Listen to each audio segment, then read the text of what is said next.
Welcome everybody on this very sunny, lovely day to our first webinar in a series of webinars that are focused around the economic, social, environmental, political and cultural challenges facing coastal communities, hosted by the University of Plymouth. My name is Professor Sheela Agarwal. I have a very long-standing research interest in coastal communities, having published widely on many aspects of economic and social issues, particularly in relation to seaside towns, and I'll be chairing the session today. Before we begin, just a couple of housekeeping items to go through. Please could you all note that you will be kept on mute with your video off throughout the presentations. May I ask if you please use the Q&A function to ask questions about the presentations. This will be monitored by the host. Please upvote any questions that you are particularly interested in, which you will like the speakers to specifically address. The chat function is also available to facilitate discussion amongst yourselves. So we really encourage you to share your Twitter handles, your LinkedIn profiles to allow networking post-event. These will not be used to inform the Q&A session, so please don't post any questions via the chat function. If you wish to share links, share information, post web links, please feel free to use the chat function to do that. So today's webinar considers government policies of building back better and levelling up, and the extent to which it addresses the challenges facing our coastal communities. I have the very great pleasure of welcoming two very knowledgeable speakers. The first is Professor Colin Talbot. Colin is an Emeritus Professor at Manchester University. He is a visiting fellow at Cambridge University and a senior research fellow with the Federal Trust. Colin has researched, advised and consulted with a wide range of government and public agencies in the UK and internationally. He's frequently appeared as an expert witness in Parliament, advised two select committees and appeared in the media many times. The second speaker is Ms. Nicola Radford. She's a Senior Regeneration Officer for Lincolnshire County Council. She's also the Executive Officer of the Coastal Communities Alliance, a partnership of mainly local authorities which was formed to raise the profile of the social economic challenges facing coastal communities. Nicola, with her role in the Coastal Communities Alliance, is co-providing the Secretariat for the All-Party Parliamentary Group into Coastal Communities, chaired by Sally Ann Hart MP, in partnership with the Coastal Partnership Network and the LGA Coastal Special Interest Group. So without further ado, I would like to invite Professor Talbot to unmute, turn his camera on and share his presentation. Hi Sheila, thanks very much for having me today. Let me just bring up my presentation.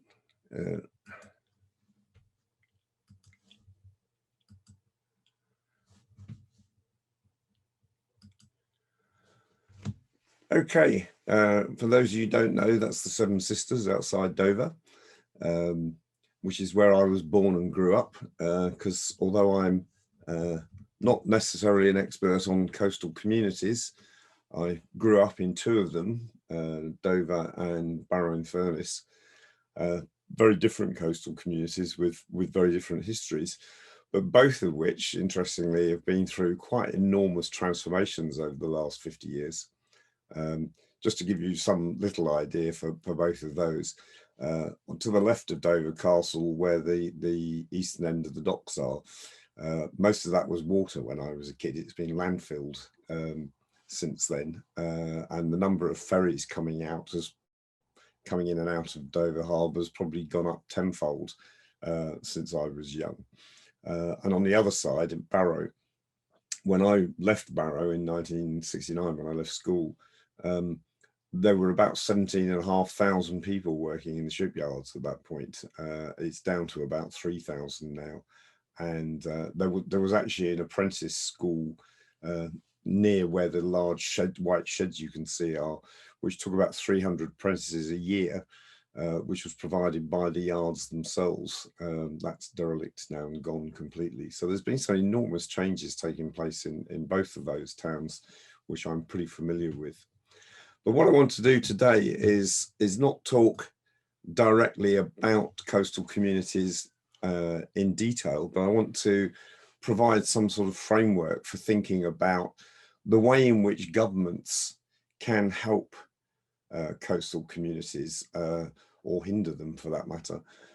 We've heard today Boris Johnson giving his speech about levelling up, which I've not had time to go through it in detail yet, but from what I can make out, it's very long on diagnosis and fairly short on policy prescriptions about what levelling up actually means. But for coastal communities, I think they've been, the last point on this slide, they've been very much part of the left behind part of the UK economy and society. There's a lot of particularly small coastal communities which have either lost their livelihoods in the way in which Barrow lost a large chunk of the shipbuilding industry, or they've lost other things like tourism and leisure in the case of a lot of what used to be tourism centres. And we're now seeing further changes with Brexit and fishing coming under huge pressure, for example. So there's a lot of variety of coastal communities, and I'm sure most of you are more familiar with me than that about that. But what I wanted to talk about was what's the sort of things that governments can do to help these communities. And I'm going to use an approach which was developed by Christopher Hood, who was a professor at Oxford, who's retired now. But Christopher developed this idea of what he called tools of government, and I think it works reasonably well, that you can break down what governments can do, and probably should do, into 4 broad areas of the sorts of things that they can use tools to intervene to try and change things in society. And the first one, which we talk about most often, is, of course, money. Getting money in the form of taxes and fees and other sources. And some coastal communities, local governments do manage to collect resources from other places. So, for example, a number of the ports use port fees to help subsidise other aspects of local government. But the other bit of the getting and spending framework is thinking about, where does money come from? By and large, one of the things that's unusual about the UK, most local spending comes from central government. In a lot of other European countries, the proportion of money that's raised locally in taxation and is spent by local government is much higher than it is in the UK. And in some other European countries, actually, virtually all taxes are actually collected by local authorities. In Denmark, for example, the local authorities collect income tax and quite a lot of corporation tax, and then pass it on to central government, rather than the way we work things here, where money's collected and it all goes into the treasury and then they dole it out as they see fit. One of the perennial questions for people in local government and devolved governments is, how do we get more out of the treasury? And a great deal of lobbying goes on, and we're seeing that taking place at the moment, particularly in the Conservative Party, with pressure from the northern group of Tory MPs, so-called Northern Research Group, putting pressure on the government to, in this upcoming spending review this autumn, to allocate more funds to developments in the north, where Tory MPs in the home counties and South East trying to put pressure on to keep money where they've got it. And there's an important element in all of this, which is hugely neglected, in my view, in the political and policy debate in the UK, which is the use of what's called formula funding. For those of you not familiar with it, the basic idea is very simple, which is that resources in a particular area like education, health, policing, fire services and so on, gets allocated to geographical areas and services on the basis of some sort of formula used either in Whitehall or in the devolved administrations to calculate what their needs are and allocate money accordingly. And one of the big problems in public policy, in my view, in this country, is that we have very little transparency about what those formulae are, and they change quite often. There's plenty of evidence of the outcomes of those formulae, and it's pretty clear that whoever's in power, particularly if they're in power for a few years, tend to tweak the formulae to make sure that their constituencies or their marginal constituencies get more money. And there's certainly been quite a lot of that going on since 2010. But we don't look at that, the funding formula. It's not transparent, it's not published in Parliament. There's very little consultation when these funding formulae are played around with. There have been examples in the past where that's been more transparent. So, for example, in the health service back in the 90s, we used to have something called the Resource Allocation Working Party, which was reasonably transparent about how it decided where health spending went. But that was fairly unusual, and it's one of the problems is trying to work out where all of this money is going. And I'd say from some analysis that we did a couple of years ago, that actually the vast majority of money that goes into local areas like coastal communities is actually allocated through formula funding. So it's a really important aspect which we don't really know that much about. The other thing that's happening more recently is that governments vastly expanded the use of competitive funding, where local communities, local areas, local development partnerships, local governments are being asked to put in bids for pots of money, and then they are being allocated, and some win and some lose in that situation. So unlike formula funding, which makes, or at least some money gets to everybody, some of these competitive funding formulae mean that some areas lose out completely. There was one interesting development which I think might be useful for coastal communities to think about. Towards the end of the Labour government in 2007 to 2010 period, they were starting to experiment with something they'd imported from America. They called it total place, which was thinking about all the money from the public purse that went into a specific area.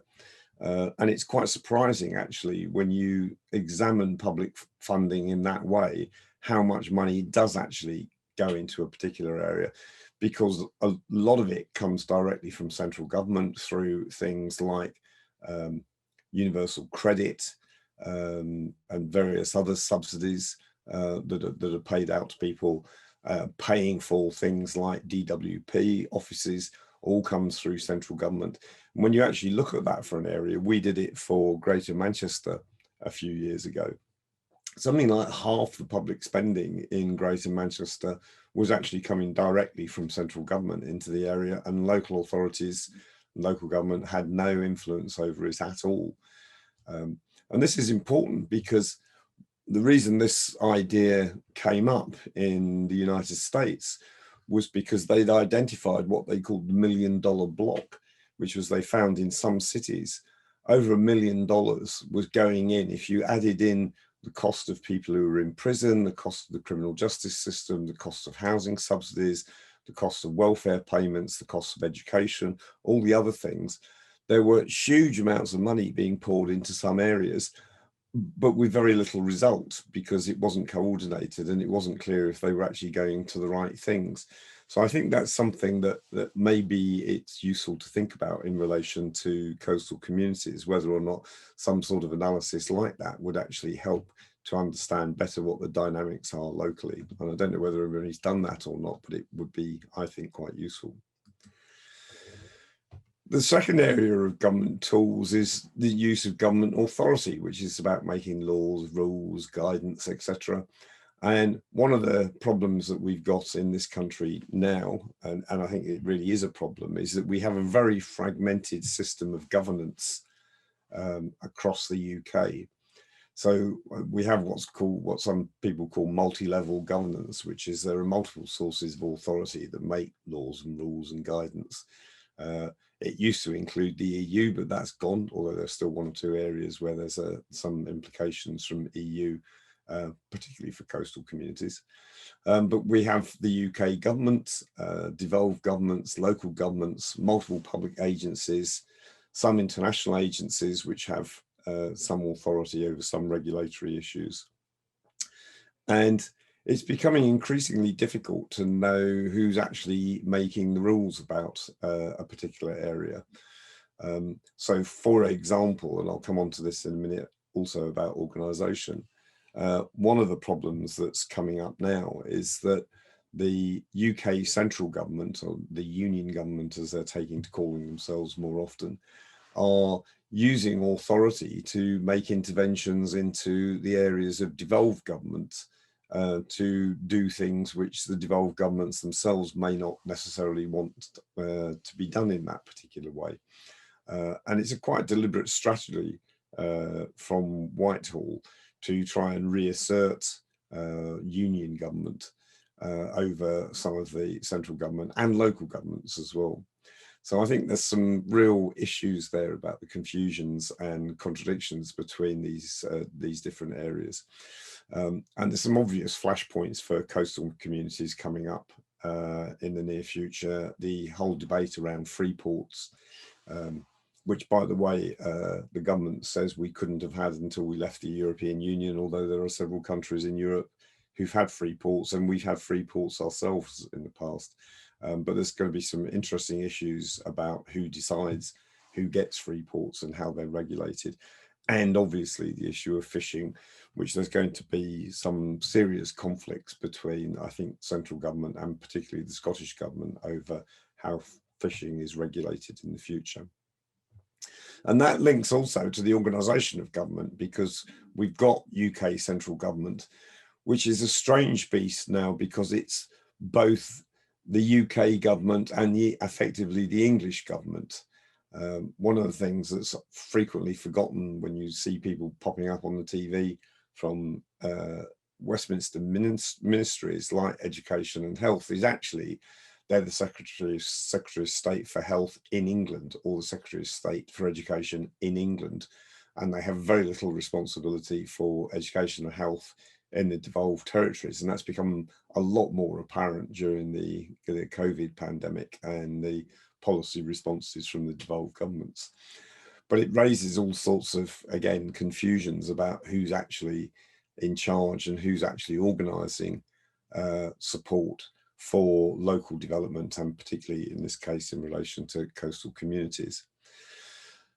The other thing which has grown enormously over recent decades is the use of partnerships of various sorts, including the public sector, the private sector, voluntary organisations, and sometimes the public.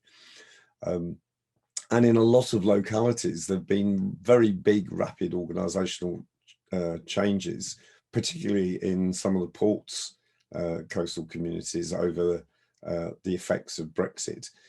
So in Dover, for example, the massive changes that are taking place to the way in which transport is processed through the port, and the big changes that are needed to accommodate that, which have been rushed through extremely quickly.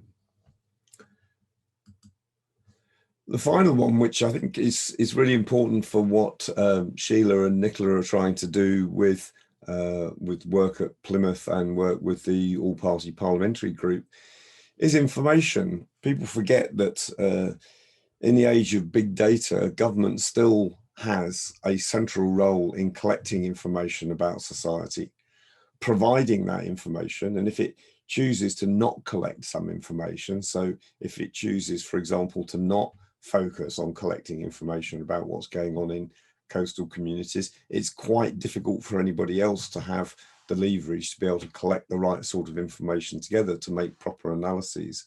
And government can actually shape the policy agenda by deciding which things it wants to look at and which things it doesn't. But there's also an asymmetry involved in information about what's going on in society in coastal communities, in the sense that very often it's people in the localities that actually have the best information about what's going on, but the people making the decisions and doing the analysis are very remote from that. So I think there's a real issue about how we collect information, how we share that information, and increasingly that information from big data held by private corporations like supermarkets and so on, which can be extremely useful in policy analysis. So I think there's an issue here to think about the sort of research strategy and information strategy that's needed to inform better policy for coastal communities.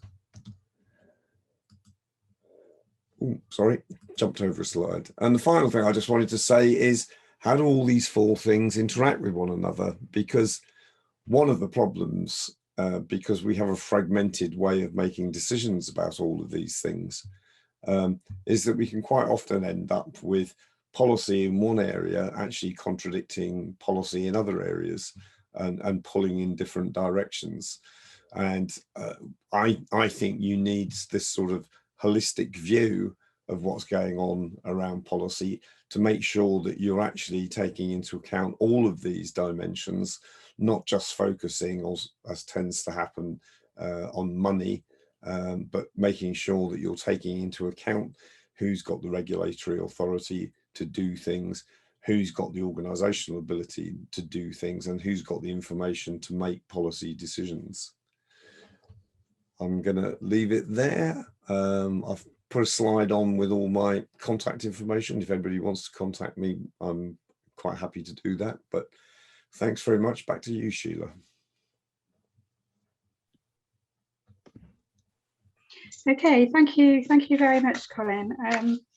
One excellent, really insightful and thought-provoking presentation around the government's role in addressing the many challenges that are facing our coastal communities.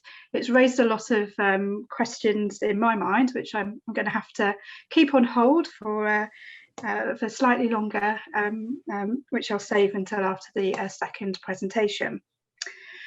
So moving on, I would like to invite Nicola Radford to unmute, turn your camera on, and perhaps share your screen. So it's over to you, Nicola.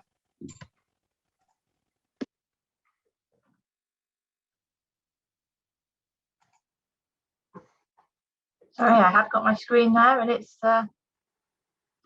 Hang on a moment. There we go.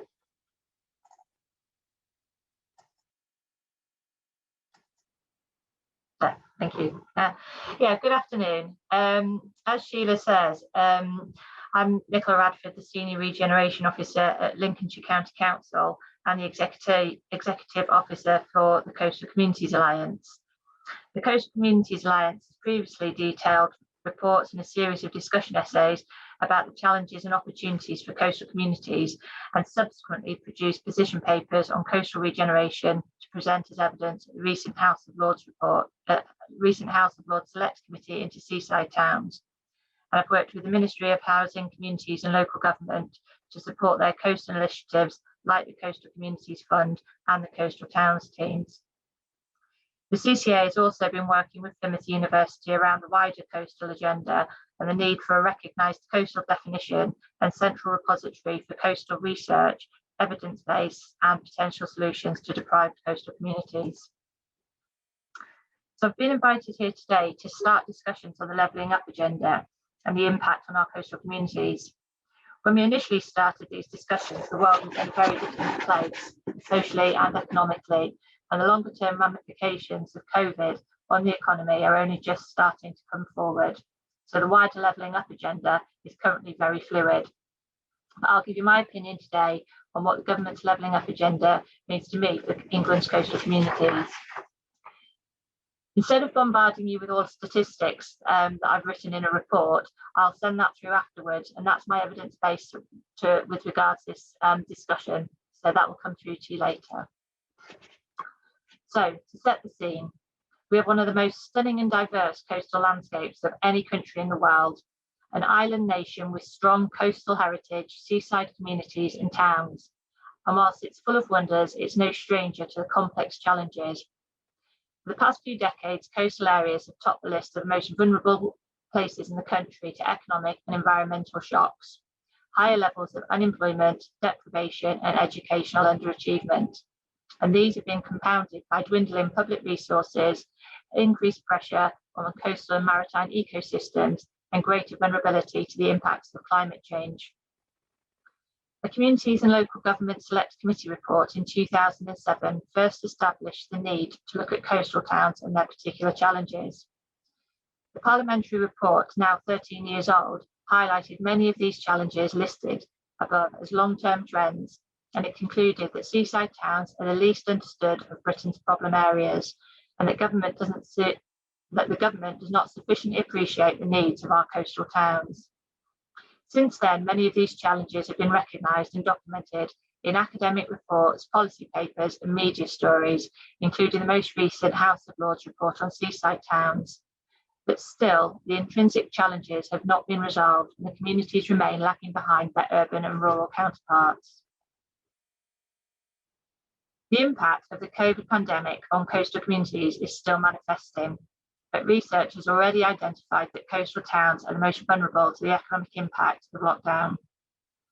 With coastal towns having an average 28% of the population employed in shutdown sectors, increasing to 56% in Newquay and 55% in Skegness, with 14 other significantly affected towns, including St Ives, Minehead, Aberystwyth and Whitby, with the economic impact of COVID forecast to be a decrease in spend of 10.1 billion for 2020. The challenges facing a struggling coastal community may vary from those faced by post-industrial or deprived urban centres, and different types of support are likely to be needed to targeted at different areas.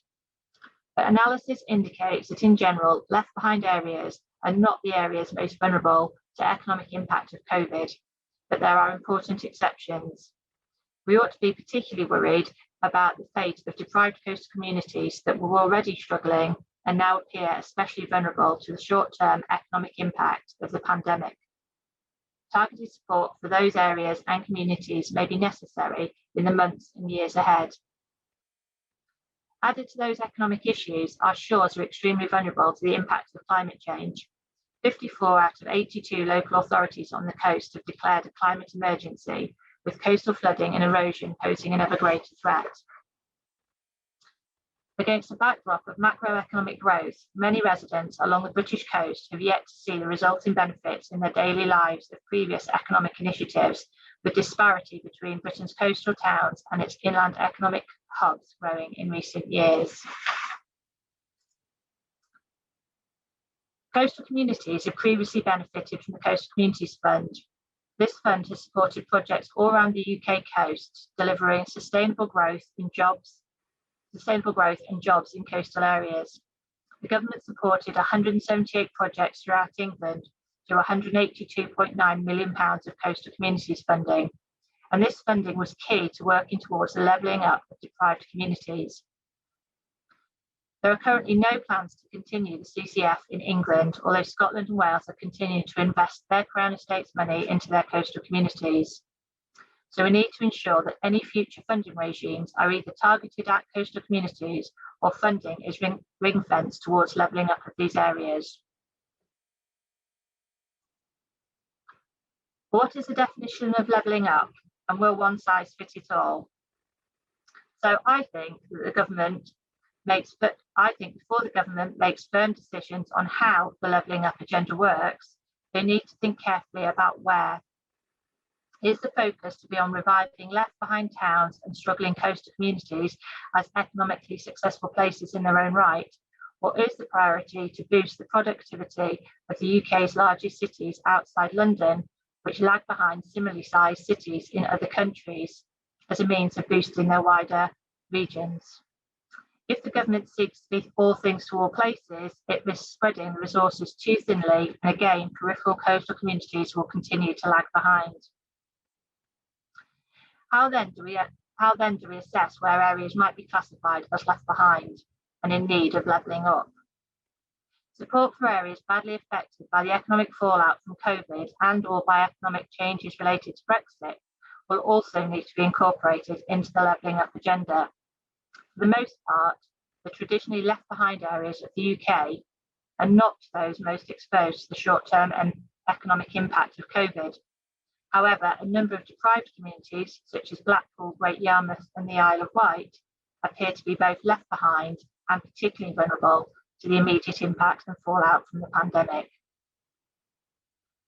One of the perceived weaknesses of the Levelling Up agenda is the big focus on capital and infrastructure. There hasn't been enough focus on revenue or human capital. The connections between health policy and economic policy have been highlighted through the pandemic. Poor public health hits employment and income rates. So if deprivation and underlying health issues are not addressed in parallel, productivity is always going to remain low, no matter what investments are made in infrastructure. If you look back at the profound socio-economic problems affecting our coastal areas, these overlooked human capital priorities are intrinsic for addressing the long-term socio-economic problems in our coastal communities. And without a parallel government agenda to address these coastal communities, will always lag behind their better connected urban counterparts. One area where coastal communities could grow is the green agenda. The Green Alliance commissioned WPI Economics to consider the potential growth of new green job opportunities across Britain. And their report highlighted that green jobs should be at the heart of the government's Levelling Up programme for some coastal communities. Those towns and small cities struggling most with unemployment before the pandemic will have the highest labour market risk as the economy opens up again. But their analysis shows these areas have the highest potential for environmental improvements and therefore the greatest opportunity for green jobs growth. So how will the Levelling Up agenda impact our coastal communities? The government's Levelling Up and Build Back agendas are welcome. Our tourism, maritime, creative, sustainable fishing, food, renewable energy and environmental economies have the potential to be world leaders, but further support is needed if they're to accomplish their full potential. This urgently needed recognition and investment from government will help secure the future of the coast and generate both economic resilience and environmental sustainability through greater connectivity, economic diversity, and by restoring pride in our coastal identity as an island nation.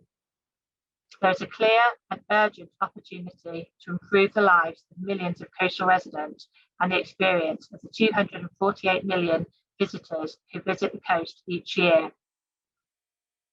However, as discussed, the Levelling Up agenda has a big focus on capital and infrastructure. And without enough focus on revenue and human capital, this deprivation and underlying health issues are not addressed in parallel, productivity is always going to remain low, no matter what investment is made.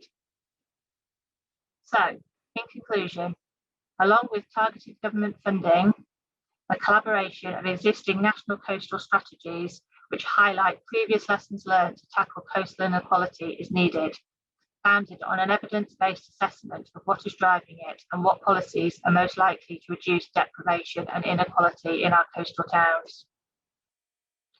This work needs to be led by a dedicated coastal minister to ensure the coastal voice is heard within government. And rather than ad hoc national generic investment, long-term sustainable capital and revenue funding is required to begin the process of levelling up our coastal communities and to enable them to not only recover from COVID, but revive their economy and allow them to thrive into the future. Thank you. I'll go hand you back over to Sheela.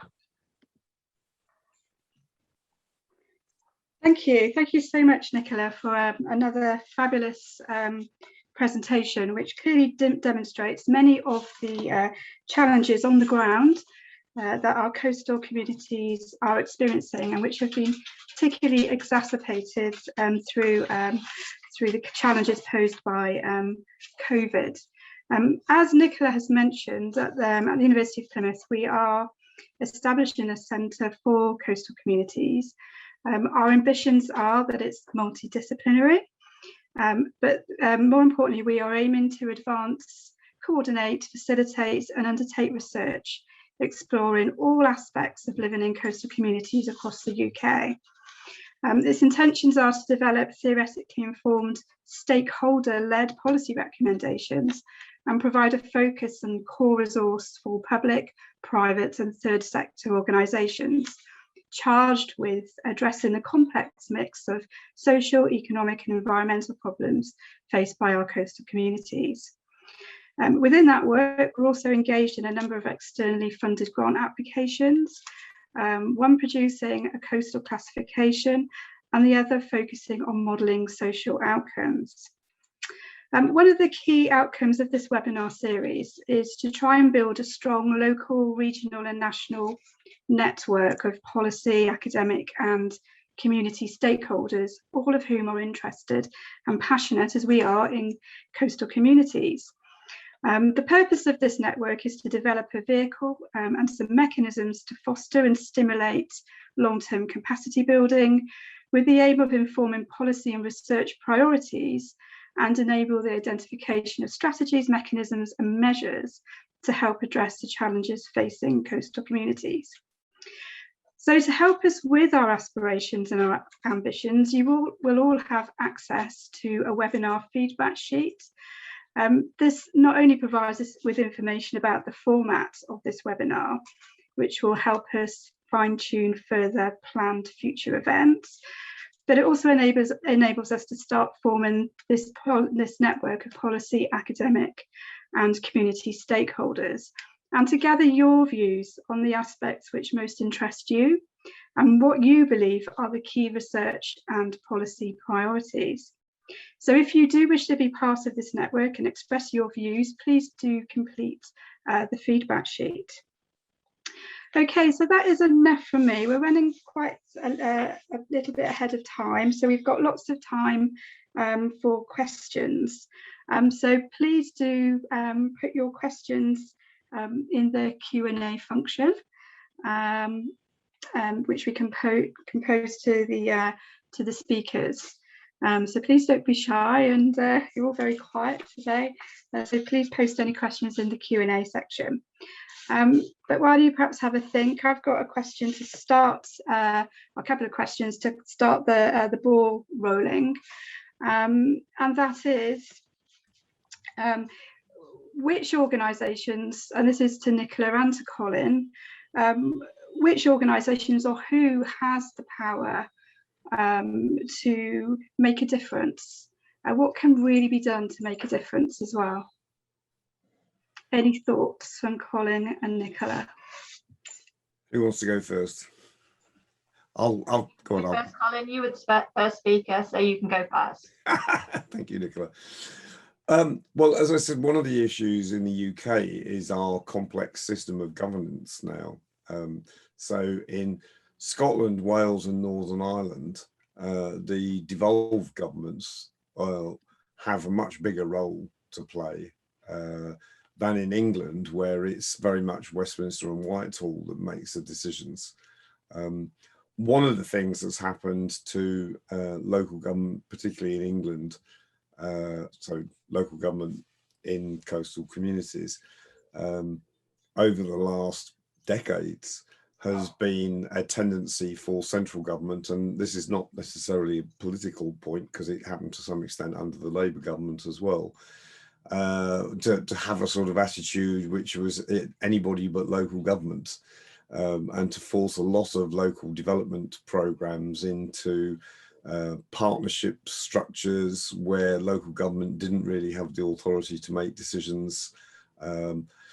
Local development corporations, local development partnerships, all sorts of things. So I think in England, it's quite clear that Westminster and Whitehall have an enormous amount of power.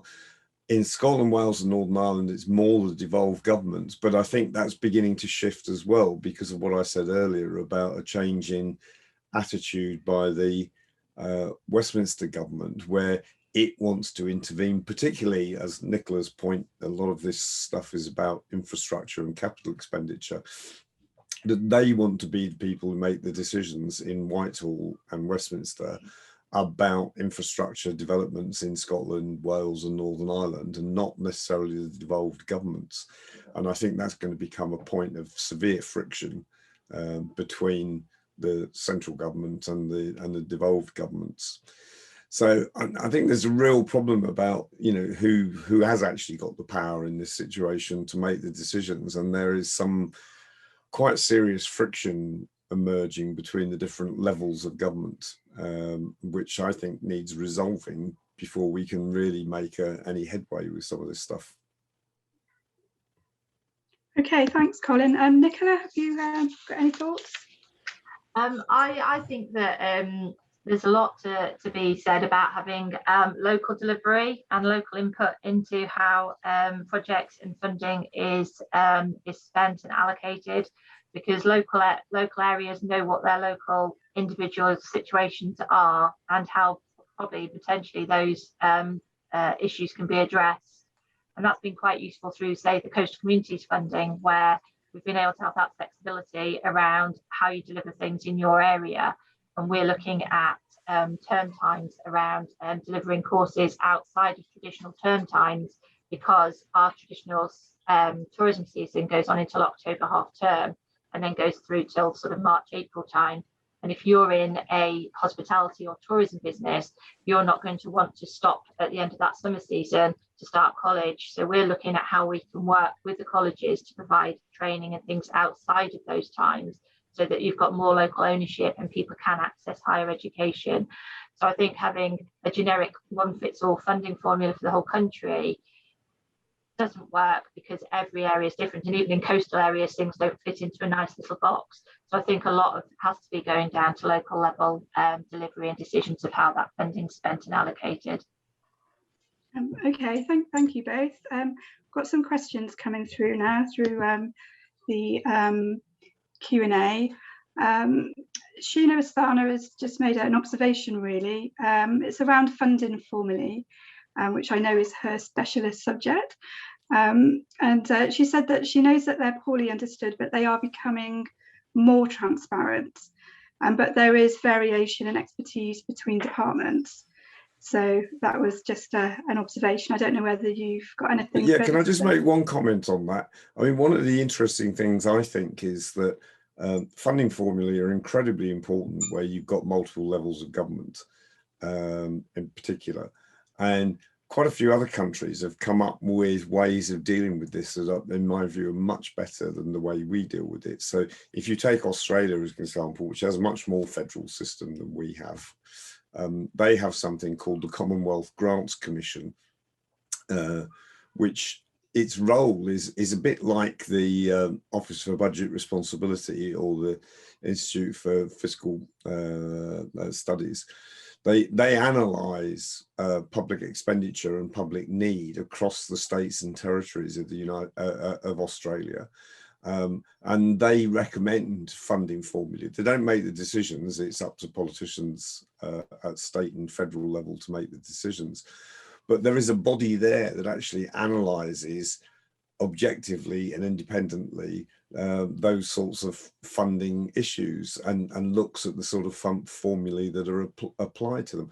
We don't have anything like that in the United Kingdom, which is why it's such an enormous problem in my view. Okay. Okay, so another question posed by Kim Clifton. Do you believe that the National Marine Park or the Freeport status in Plymouth will have an impact on our own coastal community? Anybody want to tackle that one? I don't know anything about it. Sorry. I think there's a lot of, I should take this one sort of in part.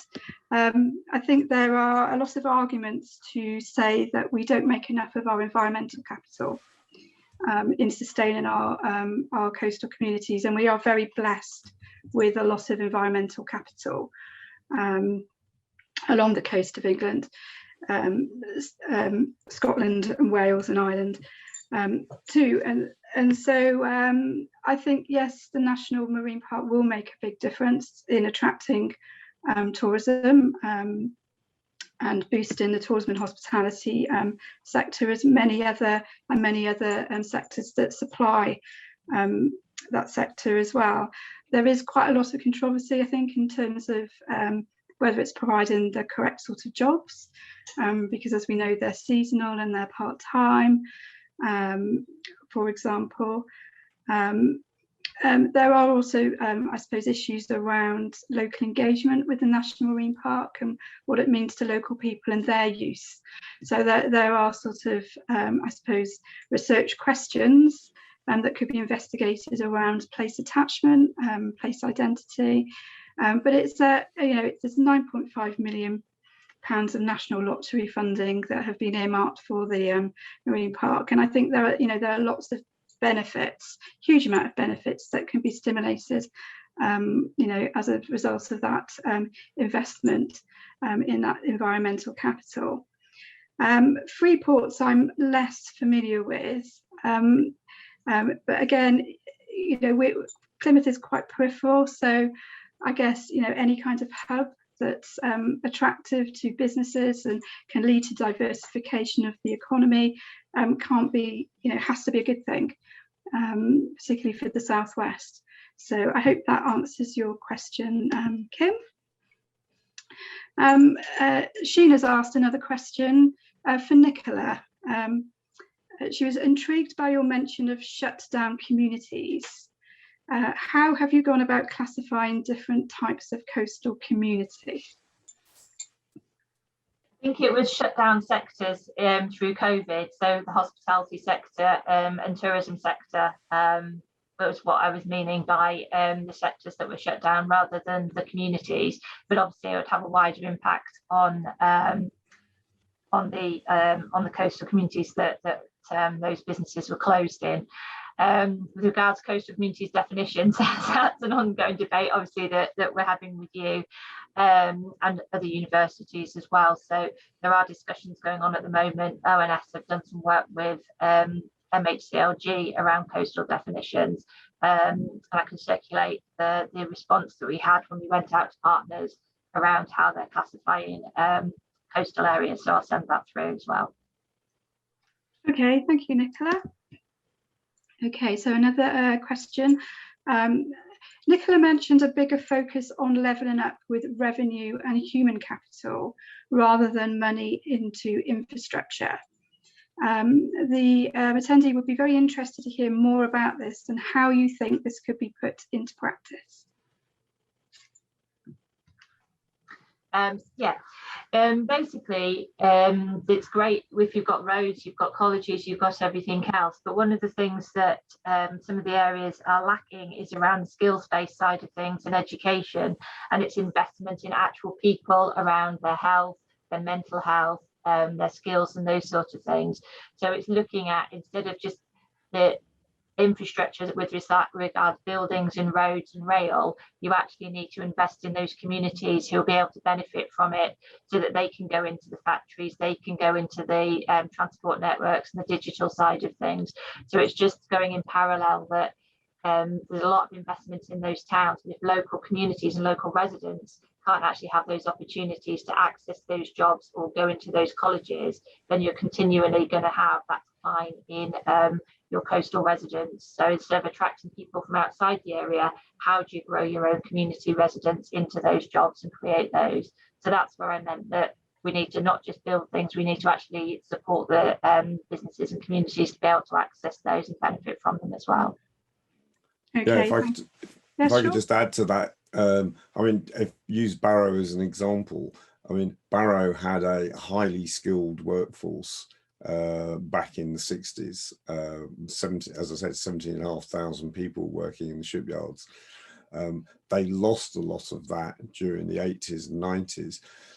When they began to expand again in areas like gas production in the Morecambe Bay fields, and then more recently the massive wind farms have been built in the Morecambe Bay, an awful lot of the skilled workers that are working on that have had to be brought in from elsewhere, because the local social and educational infrastructure had been run down terribly after the collapse of the effective collapse of shipbuilding in Barrow.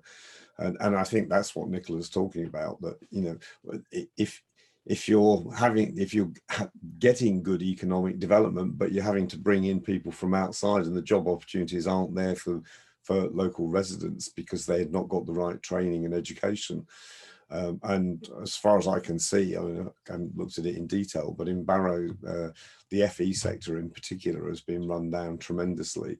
And of course, there are no universities nearby.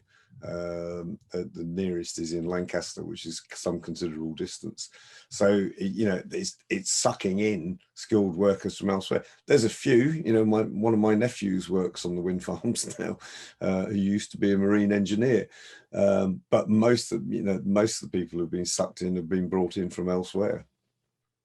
Okay, thank you, Colin.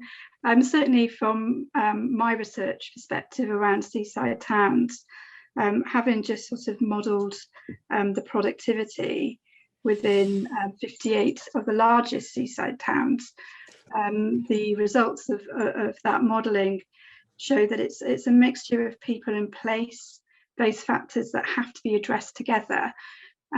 Yes, you know, many seaside towns are not well connected to large centres of population, and particularly with the lagging towns, I think my research showed that many residents lack access to a car or ownership of a car or van, so it's making commuting travelling to work outside of their area very, very difficult. But also in terms of the lagging areas, they lack the skills and the education as well. That, you know, and the counterpart is it's almost exact opposite for those who are economically leading out of the sample that I looked at. So it has to be a mix of people and place together, which can hopefully kind of address underperformance and build particularly seaside towns up to be, you know, to be productive areas. So I have another question from Bob Brown. So I shall read it out. Inherent in each of the presentations was a sense of loss. For example, employment, social conditions, deteriorating post-industrial landscape, recognising that wasn't all that was talked about. In coming years, further challenge will be posed by climate change, notably rising sea levels. This will be exacerbated in the 2030s by the moon's cyclical wobble, which will bring higher tides.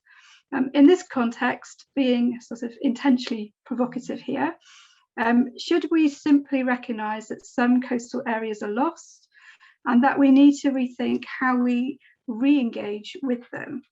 So while this may include abandonment and relocation, future thinking is not necessarily and should not be limited to that.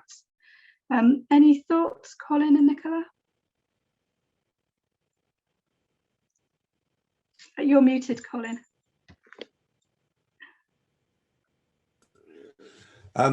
There's been a very interesting debate in the United States, which has been rumbling along for 20 or 30 years now, about where there've been big socio-economic changes in particular areas, particularly the Rust Belt and places like Detroit, where the automotive industry is run down. And how you deal with that and how you cope with it. And there's been a big debate about what's called managed decline, which is, should you actually try to preserve, I mean, what's tended to be policy in the UK has been to say, okay, well, we've lost industrial jobs in shipbuilding, or we've lost fishing jobs, or we've lost something, let's replace them with more jobs into these communities to sustain the communities as they currently are in size and so on. Rather than what they've done in some American states and local authority areas, is to recognise that the jobs are gone and they're not going to come back, and it's not going to be easy to replace them. So they want to transform the cities and change the way they're actually managed. So in Detroit, for example, the local authorities had a policy of buying up empty lots, residential lots, and converting them into park spaces, rather than pretending that somehow or other the population's going to come back eventually, because it's probably not. And I'm not recommending that. I'm just saying I think that's a debate that I think we ought to be having in the UK, particularly around coastal communities and some of the left behind post-industrial areas, about how you reconfigure them. I mean, I'm very familiar with the situation in the Welsh Valleys because I lived down in South Wales for 10 years. And it's quite clear that the population in some of those areas is not really sustainable. And people have tried all sorts of things to bring new jobs in, and they haven't worked by and large. And you need to then start thinking about, well, do we need to reconfigure those areas and think about managing social change rather than trying to preserve in aspect something that's gone? Okay, thanks, Colin. Any thoughts, Nicola? No, I agree with Colin and all of those. I think it's a debate that has to be had. But you know, I'm not one to say, you know, we should leave people or abandon coastal areas. I think it needs to be a managed discussion and a managed debate over the way forward, and making sure that if that decision is made, where do those communities go and how are they supported longer term, and have that infrastructure in place. So yeah, I think it's something for a sort of wider debate, including the Environment Agency and everybody else involved in that. Okay, thank you. Okay, we have a question from Sue Easton. This is a question for Colin. Colin, you mentioned some specialist coastal communities were best compared to international coastal communities. Could you expand on that, please? Well, the only point I was making was that, you know, there are quite a lot of quite similar coastal communities. For example, there's a lot of coastal communities that are essentially residential tourism and leisure areas. And it's fairly easy to compare them around the country and see how they compare to one another. There are some much more unique ones, and it would probably be easier in research terms to compare them with more similar coastal communities internationally than it would be trying to analyse them by themselves in the UK, or compare them with coastal communities in the UK that are actually very different in nature to them. So, you know, if you try to compare Dover with the other coastal communities around the North Kent coast, it would be pretty pointless, because Dover is pretty unique in its configuration, and it would make much more sense to compare it with some of the European ports that have got similar sorts of problems and issues. And the one on the other side of the channel, Calais, being the most obvious. So, you know, that's the only point I was making. Where there's relatively unique coastal communities, it's probably better to look for international comparisons rather than try to compare them with things which are very dissimilar here. Okay, thank you. Based on, I've just got a quick question following from that. From your knowledge, from your experience and your expertise, are there particular types of coastal communities that are facing the greatest challenges? Can you actually isolate that, or is it more complex?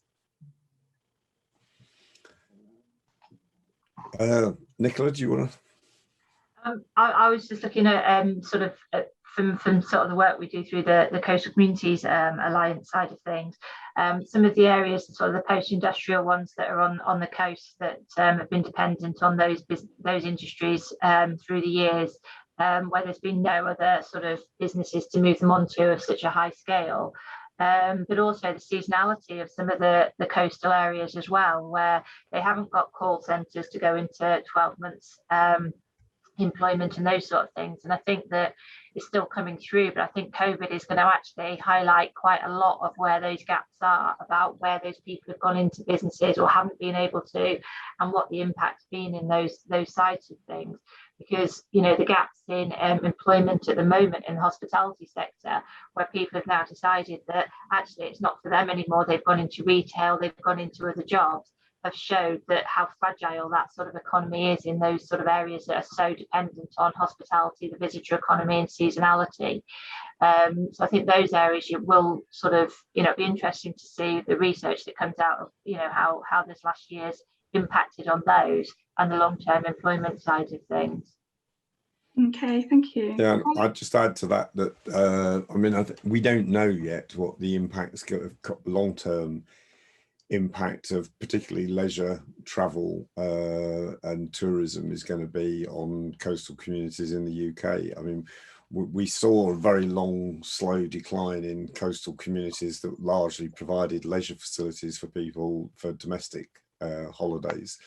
That disappeared over a long period.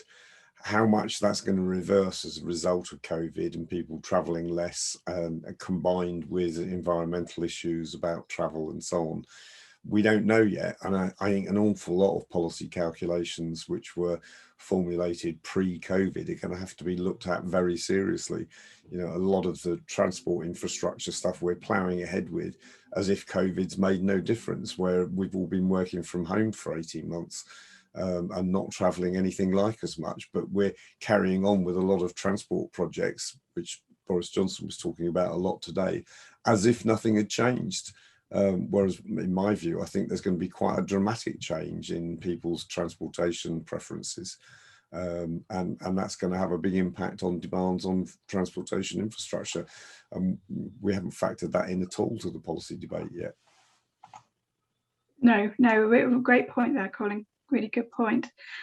Okay, just moving on, because we've got quite a few questions still yet to answer. This is from Brendan from York St John. Afternoon, Brendan. Thanks for posing a question. Brendan's asking, how can we creatively engage coastal communities, so their residents, businesses, in helping to shape the agenda and influence local initiatives in their own areas? Really good question. Well, I think that local communities and local businesses are vital in anything that goes forward. I think that the worst thing that can be done is if things are done to communities. So, you know, it's very much got to be that bottom-up approach, which I know sounds very cliche, but if the local communities aren't involved in the development of those programs or projects, it's not going to be sustainable. It's going to be something that's done to them, probably screaming and kicking in some places. But this is where I go back to that sort of sustainable funding side of things. It can't just be short-term 3-year funding sources where you get a project team in, they go in, do something to the community, and then after 3 years they go out and another funding source comes in.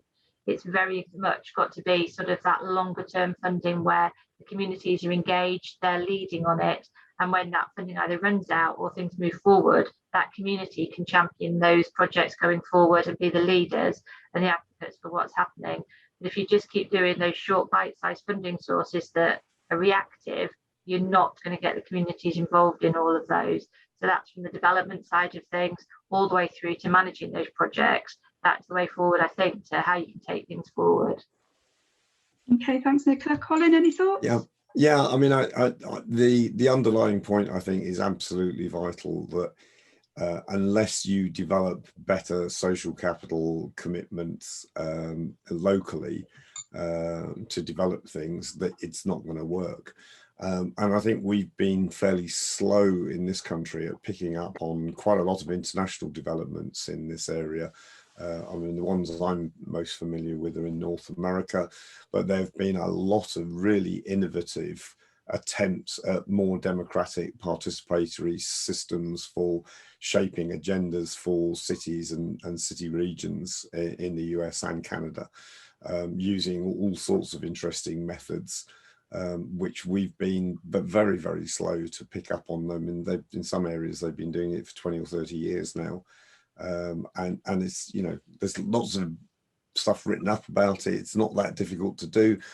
But we still tend to either have a very elite focus where we simply bring together the public, private, voluntary organisations, community organisations in a particular area with no real public bottom-up involvement. It's sort of quasi-bottom-up, but it's representative organisations. Or we do the sort of bog standard public consultation exercise in the, you know, local community hall where people trundle along and tell them what they're going to do, and, you know, a few people, the usual suspects, turn up and criticise and make their points, rather than doing much more creative things about using citizens' juries and all sorts of other panels and ways of doing things, which we've done hardly any of in the United Kingdom. One of the things that MHCRG set up were the coastal community teams around the country a few years ago, and they were around getting the local communities to develop their own economic plans about what their communities and what they'd like to see delivered in those areas, and then they look to be used towards applying for funding in the future. And I think that they're a good model to start with. I'm not saying that they were perfect and they weren't bad, but it needs to be managed as well. So it couldn't be a wish list. You know, you've got to be realistic about what is deliverable and what can be achieved when you're asking communities. But those economic plans that they're on our website, and some of them are very detailed, and they know what their communities want and they know how they can be delivered. So it's just moulding those plans and ideas from the community into something that's deliverable, which may be from government downwards, or it may be something that can just be delivered at a local level.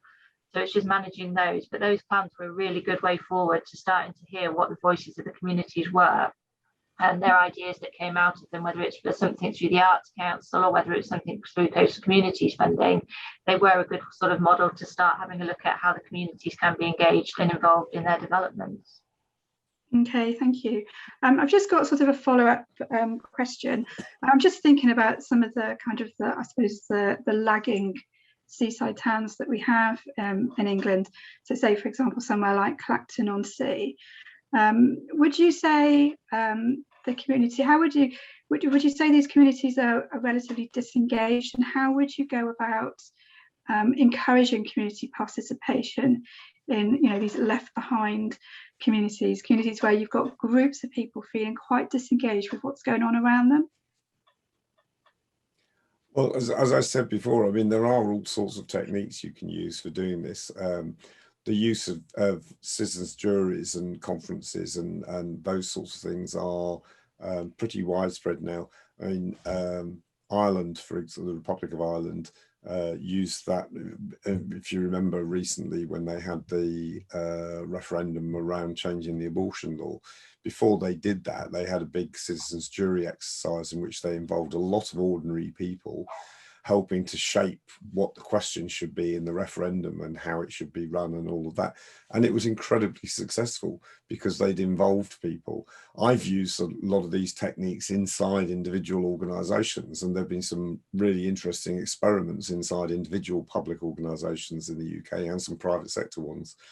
But it's not tended to be used at community level, which I think it's got huge potential to try and use some of these sorts of things to build up social capital, because it helps construct trust. You know, there's loads of research evidence that shows that if people are genuinely involved in helping to make the decisions, even if they don't get what they want out of it, they're much happier with the result than they would be if they weren't actively involved in trying to shape the decisions. And certainly within organisations, I've found that to be very successful. So yeah, I mean, we know how to do a lot of these things, we just don't do them. Yeah, great point. Yeah, social capital is hugely important, as you said, in creating trust and creating those relationships, and encouraging people to invest in their own communities and have ownership of what's going on within them as well. Just moving through the questions, one posed by David, who says, interesting presentations. His question to the panel is, what role should the community play to level up coastal areas? We've kind of touched upon this a little bit. Is there any further kind of role that you think communities should play? Well, just what I've already said, I think, which is that I do think community is absolutely vital to any sort of levelling up exercise. And that means, as Nicola said, it's not just about investing in physical infrastructure, you know, roads and railways and those sorts of things, but it's also about investing in human capital, human resources, to make sure people have got the educational facilities and the community facilities and ways of engaging with one another locally. And there's lots of examples of where communities have been able to develop local industries, local hubs, because of providing the correct facilities for them to be able to do that. Okay, thank you. I think one of the things that we've learned through the lockdown side of things locally is that we put all our things from the Coastal Communities Fund online, the courses online, and thinking that that was the way forward. And then we not realised, but it became obvious pretty quickly that some people either didn't have the access to those online facilities, whether they didn't have computers, laptops, iPads, but also potentially that they couldn't actually afford the mobile data to access those courses as well, because they were either furloughed or they were unemployed. But then some businesses didn't actually have the skills either, so it's all well and good putting everything to digital. If we haven't put the training behind that side of things, then we can put all the infrastructure and the 5G and everything else in place, but actually we haven't trained the people of how to use it and what those benefits and opportunities are. I think that's what I'm saying, in that parallel of, you can put all the infrastructure in for digital, but actually if we haven't supported those communities in not only knowing how to access them, but also being able to afford that access, then we failed at that obstacle as well. So that's where I'm going along that sort of like the capital and revenue side of that parallel development of things. Okay, great. Thanks, Nicola. Changing the subject slightly here, a great question from Anki. What collaboration opportunities do you see between fishing and tourism sectors? Anki's researching fishing diversification into tourism of individual fishermen, but also found a lack of communication and collaboration between, say, Flag and Visit Cornwall. Any thoughts around collaboration between fishing and tourism sectors? I'm not an expert on that, but if you look at Grimsby, and this is me just thinking in my mind, they are doing some work with Grimsby Docks and tourism and some creative arts projects at the moment called Creative Coasts or something like that. I can find the link and I'll send it through. But that's to try and open up that sort of dialogue between the port side of things and the fishing industry and the arts and creative side of things. But I've not come across anything else specifically around that sort of tourism fishing side. But I do know that Grimsby and North East Links are doing something along those lines, so I'll have a look for you. Okay, thanks, Nicola. Colin, you're muted. Anybody who's been watching the Devon and Cornwall series on the TV that's been on recently, there have been some really good examples there of where local fishing communities have developed food festivals, for example, as a way of combining the fishing industry with the tourism industry and attracting large numbers of people in.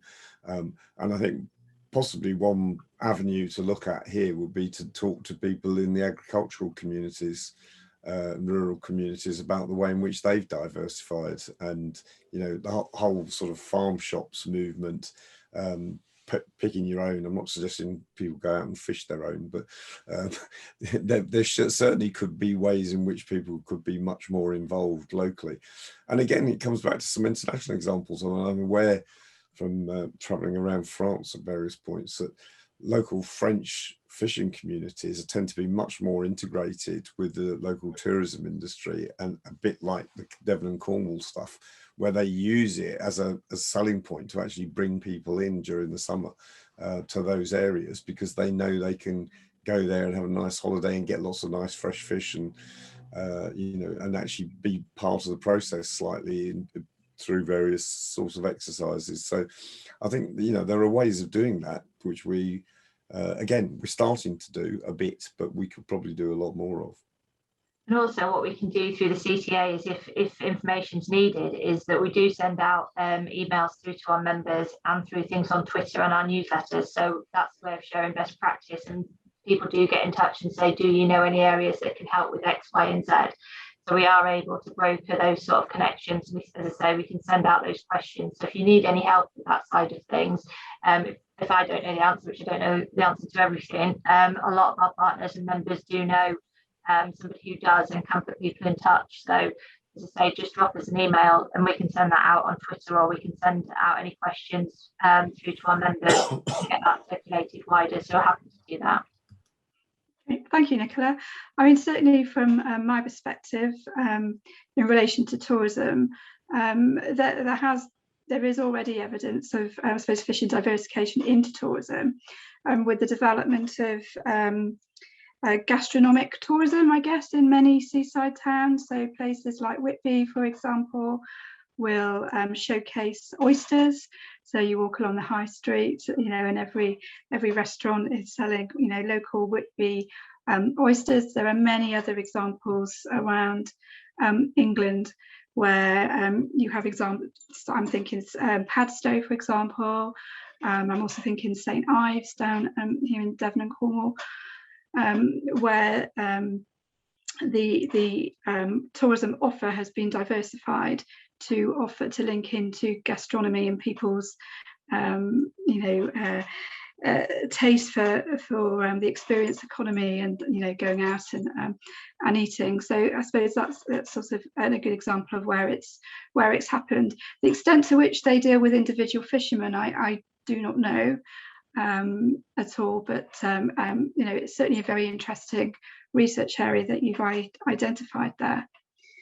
So thanks for that. But I do think there is a lot of scope, I think Nicola mentioned in her presentation, for actually connecting more with the sea, getting our towns in the blue and the green economies to work together and interlinked more. We've got a question for Sue, which is for me. I've written about post-mature tourist areas. Are there policies of managed decline in relation to tourist areas? So Sue, I'm not, as far as I know, I haven't ever come across any policies of managed decline in relation to tourist areas. Most, in terms of managed decline, most particularly resort areas or seaside towns have tried to diversify their economies. So they're less, so I guess in a sense it's it's not managed decline, it's managed dependency, I guess, on tourism. So they've diversified their economy, so they might have gone into, I'm thinking Scarborough, for example, has sort of developed its knowledge-based industries and focused around the digital area. So it's very much less dependent on tourism, but I haven't come across any areas that have had policies of managed decline. Bob has a follow-up really here on some of the comments you made, Colin, around the transport issue. I think this was related to people's changes in their use of transport with COVID. Long distance rail travel has risen back up to about 50%, but local commuting is way down, 10% in some areas. The genie seems to be out of the bottle and people and businesses have shifted to home working. Does this present an opportunity for seaside communities? For example, hey, come live here, fresh air, access to the coast, fresher seafood while you work online with your inland-based, crowded, urban-based headquarters. Any thoughts? You're muted again, Colin. Sorry, I keep muting it because I've got a cough and I don't want it to broadcast it to everybody. It's already happening in terms of coastal communities, certainly down in Kent. We currently live in Bedford, but we were looking idly at the possibility of moving down to the Kent coast again, back to where I came from. Basically anything that goes on the market in sort of around the North Kent coast is selling immediately in terms of houses. Lots and lots of people have decided to move out of London, move down there, or already know people that live down there and have realised that, well, if you only need to go into London for work once or twice a week, it's much more manageable to move further away and maybe have a slightly longer commute to London when you do have to go there. But you can live there locally. And this is where it comes back to providing different sorts of infrastructure. I mean, broadband's clearly absolutely crucial for these areas, that if you haven't got decent broadband, then a lot of that's not going to work properly. But the other is, which there's been very little discussion about at the moment, is people assuming that the change has been working from home, rather than, I would call it, remote working, which may involve working from home, but it may also mean working remotely from your business, but locally to where you live. And there we ought to be thinking about much more small-scale infrastructure development around things like developing community libraries into hubs which can be used by people working remotely. So they, a lot of people don't have the facilities in their homes to be able to have a separate office and work from home. And those sorts of things, I think, are going to grow in use in the future. And providing that sort of access would be, I think, would be absolutely crucial. I just give you a small anecdote. We live on a new build estate in Bedford, and most of the people who live here work in London. And last year, when we were all stuck on the estate all the time, there were some quite entrepreneurial things, like people coming around with coffee trucks, which were getting mobbed because people were desperate to get out of the house and go and buy a takeaway coffee, but they didn't want to go into town. And I'm just saying there, I think there's all sorts of innovations like that that could happen in seaside towns, which would make it much more livable. And people will, I think, Robert's absolutely right, I think people will begin to migrate away from the cities. Okay. One of the things that we've been hearing about as well is around the digital nomads, really, where people are actually traveling around and they've got their laptop and they can travel from anywhere. So and they're traveling the country, so they've got that opportunity. So as you say, it's making sure that infrastructure is in place, whether it's a cafe that's got it, or you won't offer sort of open office space for people to go in and travel the country. So they're like tourists, but they're actually running the day job as well. Yeah. So we've been having those discussions about how you sort of capitalise on that, away from really people moving to the coastal areas and out housing the coastal communities because they can no longer afford their houses because people are moving in. But how do you attract the sort of tourist / business that can go along and do their work in any place and stay longer because they've got that sea view while they're working? Then they can travel somewhere else along the coast, have that similar sea view, and you promote it that way. So that's something that we're very interested in at the moment, on the Lincolnshire side of things, about how we attract sort of those sort of businesses into the area as well. There's a lot of opportunities, I think, going forward.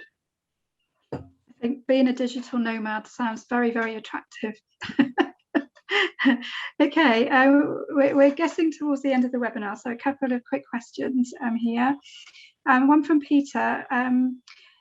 Thanks for your question, Peter. There was a thing once called community economic development, fostered by DG Regions 30 years ago. It's not that we have not been involving communities. For example, South Yorkshire, Merseyside Objective 1.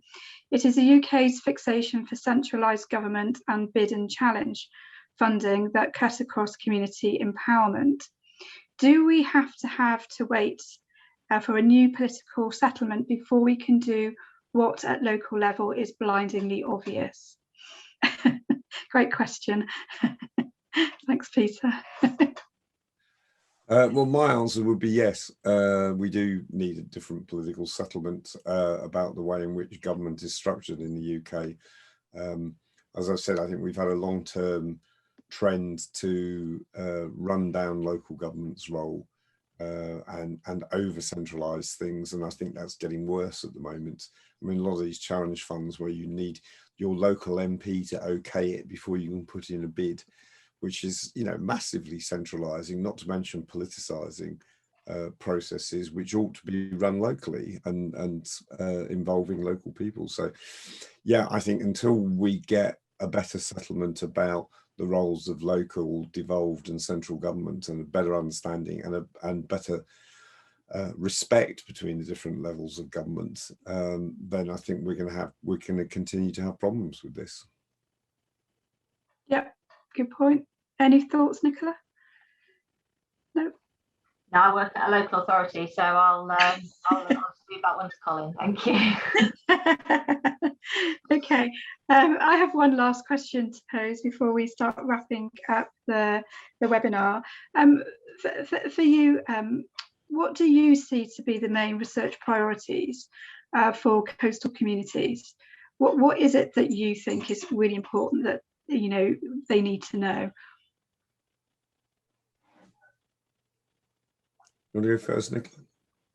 Who needs to know? What government needs to know, or what? Those who are managing local governments. What is it? What kind of information? What are the priorities, or what do you need to know from a local authority's perspective? I think what we always keep going around in hurdles around the fact that we need a centralised place for research, so that we're avoiding duplicating current research that's out there, because there's a lot of things going on, up-to-date evidence and research. So what's been done in the past and how can we get that updated? And everybody using those same formulas and those same sort of evidence bases for debates and everything else. We keep going back around a coastal definition. I think that's going to be very, very tricky to define, because you've got ports, you've got seaside towns, you've got everything else. But a general consensus on what a coastal area is and that evidence base to go with it, so that when government's looking at funding formulas, they know where to go and get that latest evidence. When we're looking to put an argument or a discussion in with government or with funders or with anybody, we know that evidence is up to date, it's what everybody looks at, and we can use that, and then we're all talking sort of the similar sort of story, rather than everybody scrambling around every time there's a funding thing to come forward about where's the latest research and where's that evidence. So I think it's collating what's already there, seeing what's out of date, seeing where the gaps are, and then having that consistency of, right, we're all going to use this, and this is the agreement of going forward, rather than chopping and changing. That would help us as our coastal authorities and coastal partners. I think would be really, really helpful. Okay, thank you. Colin, any thoughts? Yeah, I would just say, more about process, about how to do these things. Obviously we've got a diversity of different sorts of coastal communities, but some of them have commonalities that, the tourist ones, for example, the ones that historically have been tourist communities. So one thing would be to try and foster networks between similar sorts of coastal communities, using one of the things that I've done in the past around some research projects like this is using consortia-based projects to fill in some of the research gaps. So, local authorities may not be able to do the research themselves, but if you've got a dozen, 15, 20 local authorities all putting in a very small amount of money, that can add up to a reasonable research project, coordinated by somebody like yourselves, Sheela. And you can do projects. We've done several like that, where we've involved local authorities and various other government agencies, and they've all put in a few thousand maybe, but that then adds up to a decent sized research project, and we've been able to do things that we and they simply wouldn't have been able to do otherwise. So there are processes we can put in place, and I think information networks which are more targeted around particular issues would be a good way of doing it as well as the sort of more general thing that you're doing around coastal communities. So really just around that. That's what the Coastal Communities Alliance has done previously. Is we put out an authority that I worked with was looking at doing something on benefits, and we put out to members and said, we're looking to do this research project on benefits. Who wants to be part of the party, really? And the response was really, really good, because then you could see where the comparators were with different areas, and we had the same sort of brief for it, rather than us doing it, Blackpool doing it, Great Yarmouth doing it, and having different formulas or different sort of ways of doing it. So then we could. Each area got their own individual reports, and then a collaborative one overarching, which we could then take forward and say, this is where the gaps are, this is where we're similar. And that's something we've done quite successfully over the years, bringing those areas together, and, as I say, asking people for information, what's worked in other areas, who's done things before. It is those networks. Partnerships with the Coastal SIG and the Coastal Partnership Network. So it's tying all that in, and now we've got the Coastal Agency is to start raising the profile of what's going on and how government can help us moving forward with that coastal agenda. Okay, great. I think Peter has written something in the chat, a comment that we need to establish local data trusts like they have in Netherlands and Barcelona. I think that's a very good idea. So we are literally out of time, sadly, so I need to bring this webinar to a close. I would like to extend my enormous thanks to Colin and to Nicola. once again for taking time out of their very busy schedules to participate in this event. I'm really, really grateful. I'd also like to thank all the attendees today too. Some great questions and some fantastic discussion as well. As I said, this is a series of webinars. So the next event is scheduled for October, early October, and it really focuses around the economic aspects of our coastal communities. So I'm negotiating a fabulous lineup. So please keep your eyes peeled for further details. And please don't forget to complete the webinar, the feedback session as well. So thank you very, very much, and have a good day, everybody. Thank you. Thanks.